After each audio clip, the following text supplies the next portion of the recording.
Si alguien de la sala tiene alguna pregunta. ¿Tenemos micrófono por aquí? Sí.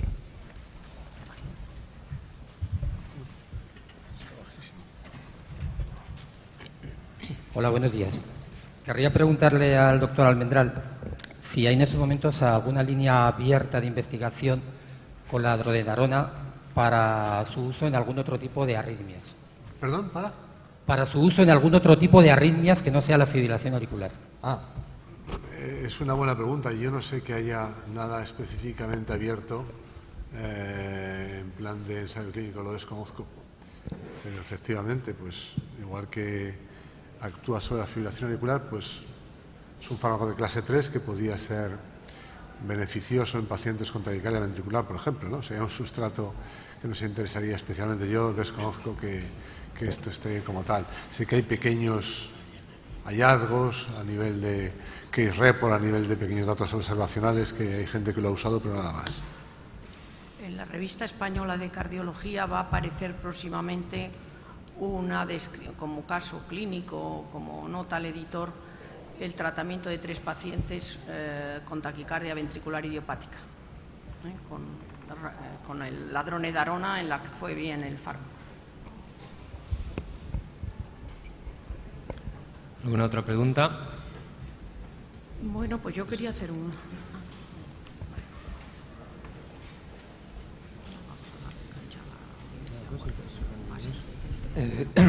Buenas tardes. También al doctor Almendral. No sé, a lo mejor si el comentario pueda parecer una tontería, pero en base a lo que nos ha expuesto de una manera tan resumida y tan clara con respecto a todo lo que más o menos se puede saber sobre la dronedarona en el momento actual, ha venido a decir más o menos que la miodarona es mejor antiarrítmico, según se demuestran, pero en cambio en términos de mortalidad no mejora lo que hace la dronedarona. Entonces, esto da que pensar que si no es por el mecanismo antiarrítmico, debe haber otras cosas, por lo cual la mortalidad no la mejora la miodarona. Entonces, pues da que pensar, o por lo menos yo pensaría que si no habría que esperar a tener fibrilación auricular paroxística o persistente, es decir, que probablemente utilizar el fármaco en gente con factores de riesgo vascular, como es el estudio Athena, que es lo que incluye fundamentalmente, antes de tener fibrilación, probablemente tuviera algún beneficio. No sé si sobre eso también hay algo o es una tontería el pensamiento, pero da que pensar. No lo que hay sé. otra razón que no solo la antiarrítmica, ¿no? Ya. Eso se ha especulado mucho a raíz del estudio Athena, efectivamente, ¿no? Porque esa reducción de la mortalidad por causa cardiovascular es tan impactante.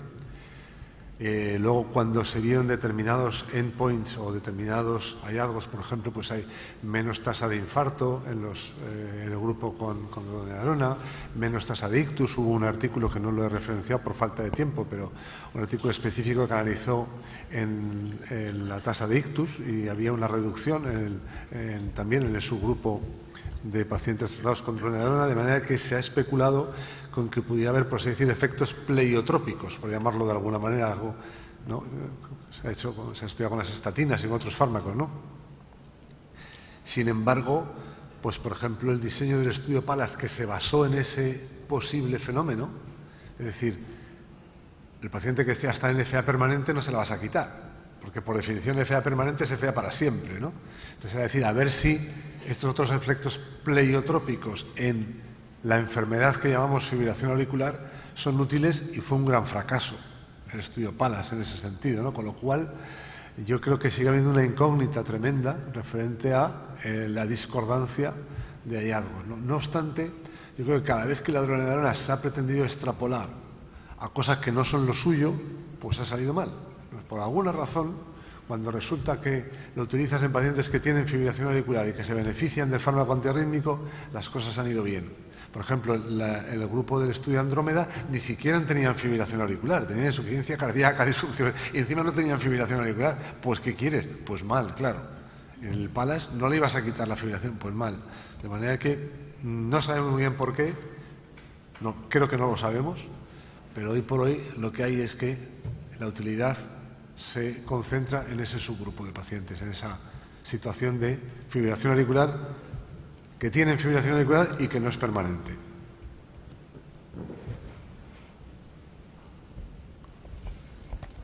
¿Alguna otra pregunta?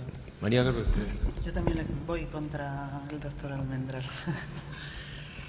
Si solamente hubo 2 casos de la insuficiencia hepática fulminante y luego hay 1 millón de pacientes... No se te oye bien.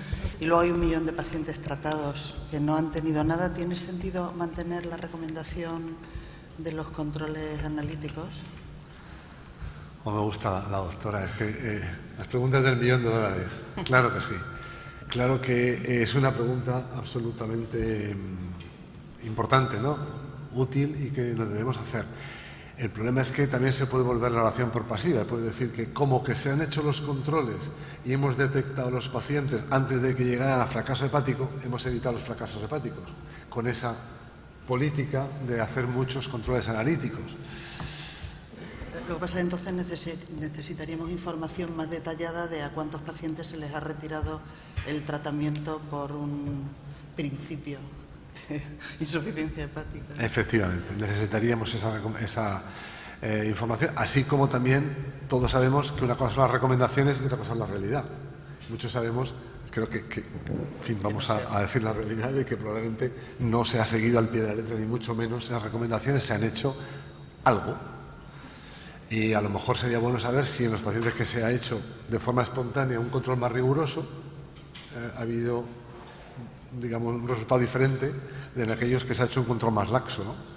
Pero yo creo que, yo por lo menos desconozco que dispongamos de esa información. Yo creo que es importantísimo que la tuviéramos, porque probablemente, que además la propia agencia del medicamento, cuando dice que hace esas recomendaciones, no dice que vayan a prevenir el problema, dice que, bueno, pues como por hacer algo, ¿no? Básicamente dicen como por hacer algo vamos a recomendar que se hagan estas cosas. Pero ellos mismos dicen que no saben si con eso se va a reducir la incidencia de fracaso hepático. Y sin embargo no ha habido más. Yo quisiera hacer una pregunta también sobre el tema dronedarona. Yo creo que el fármaco se ha posicionado finalmente tras una pequeña fase de euforia en donde fue considerado como el fármaco de elección en todo paciente con fibrilación auricular, sabiendo que es un fármaco que bloquea los canales de calcio de tipo L, es perjudicial para todo paciente con insuficiencia cardíaca. Entonces se ha posicionado muy bien, como ha dicho el doctor Almendral, en fibrilación auricular paroxística o persistente, pero que no tenga insuficiencia cardíaca. A mí yo creo que la dronedarona, conocidos sus efectos beneficiosos y lo que podemos esperar de ella, pues es un fármaco eficaz.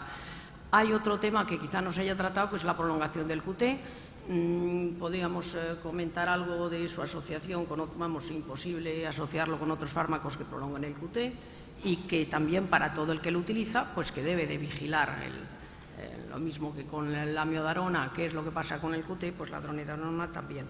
Y si quisieras comentar algo sobre eso y también sobre que solamente es una dosis la que se ha utilizado siempre, los 400 miligramos 2 veces al día. ¿Hay alguna otra cosa que se pueda conocer? Sí, bueno, el estudio de Athena hay más proporción de pacientes que alargan el QT o hay más alargamiento del QT, sin embargo no se traduce en mayor torsal. Evidentemente hay casos de torsal con dronedarona, algún caso se ha dado. También con amiodarona, como todos sabemos, ¿no? Con lo cual quiere decir que pues ese riesgo, algo de ese riesgo existe, ¿no? Hay que conocerlo. Y de alguna manera, pues estoy de acuerdo contigo, hay que tener cuidado y mirarlo. Claro. Hay que mirarse prolongar el QT. O sea, que en ese sentido había una recomendación ahí de hacer electrocardiograma. O sea, no ponerla y olvidarte del paciente. Tienes que hacer electrocardiogramas. Y el otro tema de la dosis. La verdad es que el estudio Darnley es curioso que la eficacia disminuye a dosis mayores. Sí, sí. Que es una cosa que nunca se explicó muy bien y que lo que una posible explicación es que a esas dosis mayores había más efectos gastrointestinales y más tasa de abandonos. Y como tiene que ser intention to treat, si resulta que el paciente deja de tomar el tratamiento, sigue perteneciendo al grupo ese de dosis mayor. O sea que es posible que una dosis mayor fuera más efectiva, pero también tiene más tasa de efectos adversos. Es interesante que en este detalle de la sinergia que acabo de comentar, la sinergia ocurra a dosis bajas y, por tanto, podría ser posible que ese fenómeno ocurriera incluso usando dosis menores de las que usamos ahora de los 400 cada 12 horas. Pero no obstante eso, como he dicho muy claro, no tiene todavía traducción clínica, no sabemos. Es todavía animales, todavía experimental, muy apasionante, pero experimental. Y otra pregunta también tenía para el doctor Seara. Cuando analizas la figura esta del artículo de Sabalieva sobre el efecto IECA-ARA2 en estudios no controlados y que no eran doble ciego y los que están a la derecha, pues se ve que hay un cambio tremendo. ¿Qué es lo que sugieres que puede haber debajo de eso? A ver, yo creo que este problema tiene una respuesta que va a ser multifactorial. Es decir, aquí lo que existe es una heterogeneidad muy grande en las poblaciones y quiero comentar las últimas diapositivas en las que se ha visto que fibrilación auricular aislado también tiene un gran remodelado estructural. Es decir, cuando estos estudios han seleccionado las poblaciones por paroxística persistente, pensando que tenía un grado de remodelado diferente, pues a lo mejor no lo estaban haciendo adecuadamente porque no se definían bien así. Por tanto, la heterogeneidad es clave, yo creo, en la selección de los pacientes de todos estos estudios. Hay otro aspecto que es la forma en que se ha medido la fibrilación auricular. Muchos de estos estudios se han medido de forma clínica con las visitas.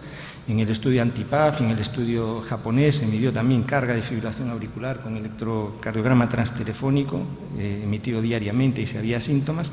Por tanto, ahí ya tenemos también un poco más de información. Y también hay que decir que han sido estudios diferentes. Algunos se han controlado con amiodarona, otros se han controlado con placebo y, por tanto, la heterogeneidad preside un poco en todos estos estudios. Es indudable que por los estudios experimentales, estudios retrospectivos que no han querido mirar fibrilación auricular, pero que después han analizado este aspecto, y por estudios pequeños controlados, existe un efecto antirremodelado de estas sustancias. Esto es indudable. El tema es que cuando después de esto se hacen los grandes estudios prospectivos, randomizados y a doble ciego, la mayor parte no han tenido un efecto positivo o esta evidencia ha sido menos robusta. Bueno, sí, yo estoy de acuerdo con lo que has dicho, por lo menos en la experiencia nuestra. Yo creo que si se puede decir algo a ese respecto es que el IECA y el ARA2 no son fármacos antiarrítmicos, no se puede confiar en ellos como fármacos antiarrítmicos, hay que añadir siempre un antiarrítmico en caso de prevención secundaria y después que depende los resultados del grado de remodelado que tengan el paciente y la propensión que tengan a volver a hacer fibrilación auricular. Y yo creo que en parte los resultados tan dispares son por la fatídica clasificación de paroxística y persistente cuando se le pone el fármaco antiarrítmico. Entonces han catalogado como persistentes muchas paroxísticas. Eso se ha tratado de resolver recientemente, pero yo creo que todavía hay un poco de confusión. Muy bien, pues hemos cumplido el horario previsto, así que muchas gracias a los ponentes por sus excelentes presentaciones y a la audiencia por aguantar esta final.